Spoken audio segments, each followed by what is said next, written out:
Bonjour et bienvenue pour cette exploration de l'histoire monétaire romaine, le dernier volet de notre série. On a souvent cette image d'un empire romain qui s'effondre, un colosse qui tombe, mais en fait l'histoire de sa monnaie, elle, ne raconte pas vraiment une chute. Elle raconte une survie absolument incroyable. C'est l'histoire de comment un système monétaire a permis à Rome de traverser des siècles de crises. Des crises qui, franchement, auraient dû l'anéantir bien plus tôt. Vous savez, notre vision de Rome est presque obsédée par sa chute. Mais si la véritable énigme, ce n'était pas sa fin, mais sa durée, la question la plus intéressante n'est pas pourquoi Rome est-elle tombée, mais plutôt comment diable a-t-elle fait pour durer aussi longtemps? Et la réponse, comme on va le voir ensemble, elle tient en deux mots: l'adaptation monétaire. Alors pour comprendre cette résilience hors du commun, voilà notre parcours. On va commencer par l'âge d'or du denier, le système parfait, puis on verra comment la fin de l'expansion a tout grippé. Ensuite, on explorera les adaptations monétaires, ce virage assez radical vers l'or, et on terminera en voyant comment la monnaie a été en soi une véritable technologie de survie. Ok, première étape. Pour comprendre comment Rome a pu survivre, il faut d'abord saisir ce qui la faisait tourner, quand tout allait bien. Alors plongeons dans l'âge d'or du denier, ce circuit qui a littéralement bâti un empire.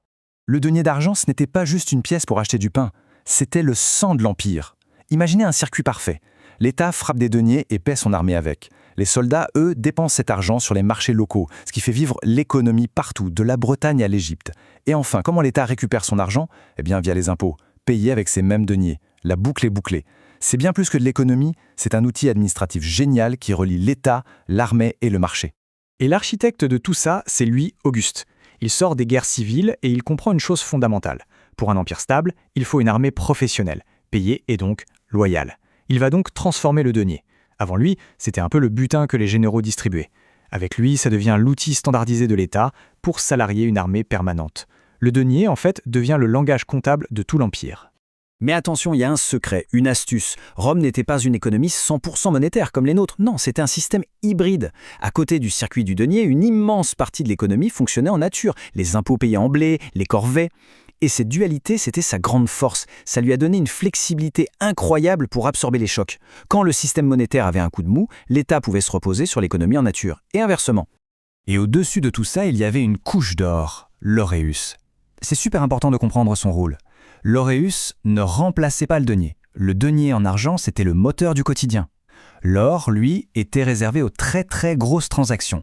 Les primes exceptionnelles pour les légions, les cadeaux diplomatiques, les grands contrats d'État. C'était une monnaie de prestige, une monnaie pour les élites, un pilier qui garantissait la stabilité au sommet. Mais voilà, ce système, aussi bien huilé soit-il, reposait sur une condition sine qua non, la croissance, une expansion continue. Alors que se passe-t-il quand la machine impériale arrête de grandir? Eh bien, elle commence à grincer. Et la fin de l'expansion, loin d'être un symbole de paix, va en fait déclencher une crise structurelle gravissime. Pendant le IIe siècle, l'âge d'or des 5 bons empereurs, le système est à son apogée. C'est la fameuse Pax Romana. Le circuit du denier tourne à la perfection. Les dépenses militaires colossales sont tout juste couvertes par des recettes fiscales qui rentrent bien. L'équilibre est parfait. Mais c'est un équilibre fragile, qui repose sur une source de richesse qui est sur le point de se tarir. Et le voilà, le tournant. Les frontières de l'Empire se stabilisent. C'est fini, plus de conquête. Ça peut sembler une bonne nouvelle, mais pour le modèle économique romain, c'est une catastrophe. Pourquoi? Parce que l'Empire vivait des apports extérieurs. Le butin de guerre, l'or et l'argent des nouvelles mines conquises, les impôts des nouvelles provinces. Et d'un coup, ce robinet à richesse se ferme. Et là, Rome tombe dans un piège budgétaire implacable. D'un côté, les revenus stagnent, parce qu'il n'y a plus de nouvelles richesses qui rentrent, et de l'autre, les dépenses, elles, explosent. C'est logique, défendre une frontière fixe sur des milliers de kilomètres coûte bien plus cher que de mener des guerres de conquête. Rome se retrouve à devoir payer une armée défensive énorme, mais sans les revenus de la conquête pour la financer. La balance est complètement rompue. Alors, que faire? Coincée dans cet étau budgétaire, Rome aurait dû s'effondrer, logiquement. Mais non, elle ne s'effondre pas. Elle s'adapte. Et ce qui va suivre, ce n'est pas une lente décadence, non, c'est une série de choix monétaires audacieux, des choix stratégiques pour survivre à cette nouvelle réalité. Le vrai basculement, il a lieu à la fin du IIe siècle, avec la dynastie des Sévères. À partir de là, le pouvoir ne vient plus de l'aristocratie ou du Sénat à Rome. Le vrai pouvoir, il est sur le front, avec les légions. L'empereur est totalement dépendant de la loyauté de son armée. Et cette loyauté, comment on l'obtient? On l'achète. Et ça veut dire des augmentations de salaire massives pour les soldats, pile au moment où les caisses de l'État sont les plus vides. Le problème est simple. Comment payer plus de soldats avec moins d'argent? La réponse, c'est la dépréciation. Et il ne faut surtout pas voir ça comme un signe d'effondrement, hein. C'est une stratégie politique délibérée. L'État continue d'appeler la pièce un denier, mais il met de moins en moins d'argent pur dedans. L'idée est simple. Avec la même quantité de métal précieux, on peut frapper beaucoup plus de pièces.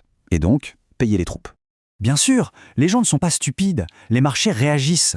Quand il y a beaucoup plus de monnaie en circulation pour la même quantité de biens, la conséquence inévitable, c'est que les prix montent. C'est l'inflation.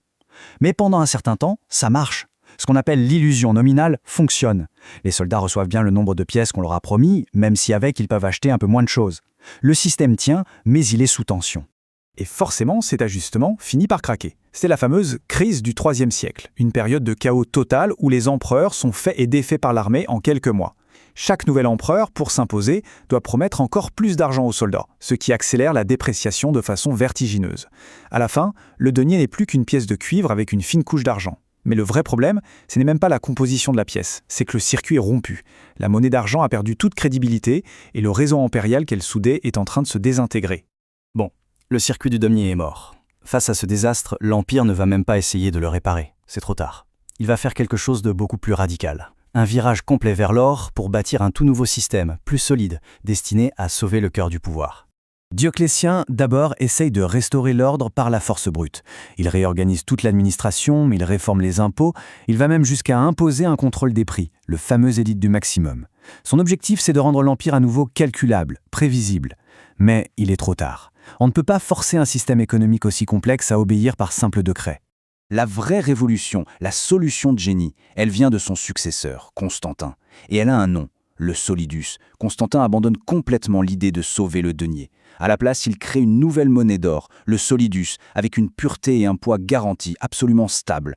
Le but, ce n'est pas de refaire une monnaie pour le quotidien. Non, le but, c'est de créer un standard de valeur ultra fiable pour payer ce qui est essentiel à la survie de l'État. L'armée, les hauts fonctionnaires, la cour. C'est un changement total de paradigme. Et ce changement a une conséquence géographique absolument énorme. Ce nouveau système, basé sur l'or, favorise massivement l'Orient. Pourquoi ? Parce que l'Est est plus urbanisé, plus commerçant, plus riche. Il a une base fiscale solide qui fonctionne très bien avec l'or. A l'inverse, l'Occident, qui est plus rural, plus pauvre, a beaucoup de mal à s'adapter et retombe massivement dans une économie en nature. Le centre de gravité de l'Empire bascule pour de bon vers l'Est, vers la nouvelle capitale, Constantinople. On arrive à la fin, la fameuse chute de l'Empire d'Occident, qui semble marquer la fin de l'histoire. Mais si on la regarde d'un point de vue monétaire, on réalise que c'est la preuve ultime que la monnaie romaine était bien plus qu'une simple pièce de métal. C'était une véritable technologie de survie. En 476, on dépose le dernier empereur romain d'Occident. Concrètement, qu'est-ce que ça veut dire d'un point de vue monétaire ? Ça veut juste dire que le circuit, cette boucle qui reliait l'État central, l'armée et les impôts, s'arrête de fonctionner, définitivement, à l'ouest. Et sans ce circuit pour le maintenir, l'État central s'évapore, tout simplement, remplacé par une mosaïque de royaumes barbares. Mais ce n'est pas la mort du système romain, c'est juste sa contraction. Parce qu'à l'Est, l'Empire, qu'on appellera plus tard byzantin, continue. Et le solidus de Constantin, cette incroyable technologie de pouvoir, non seulement il survit, mais il prospère. Il va devenir la monnaie de référence de toute la Méditerranée et même de l'Europe pendant presque 1000 ans. L'entité politique Rome a disparu à l'ouest, c'est vrai, mais sa technologie monétaire, elle, a perduré. Au final, l'histoire monétaire de Rome, du denier d'argent au solidus d'or, ce n'est pas du tout une histoire d'effondrement. C'est l'histoire d'une incroyable technologie de pouvoir. La dépréciation, l'inflation, le passage à l'or, ce n'étaient pas les symptômes de la chute. C'étaient des outils d'adaptation, des stratégies de survie. La monnaie n'a pas tué Rome, bien au contraire. Elle a permis à l'idée même d'empire de s'adapter, de muter, et finalement de durer bien au-delà de tout ce qui aurait dû être possible.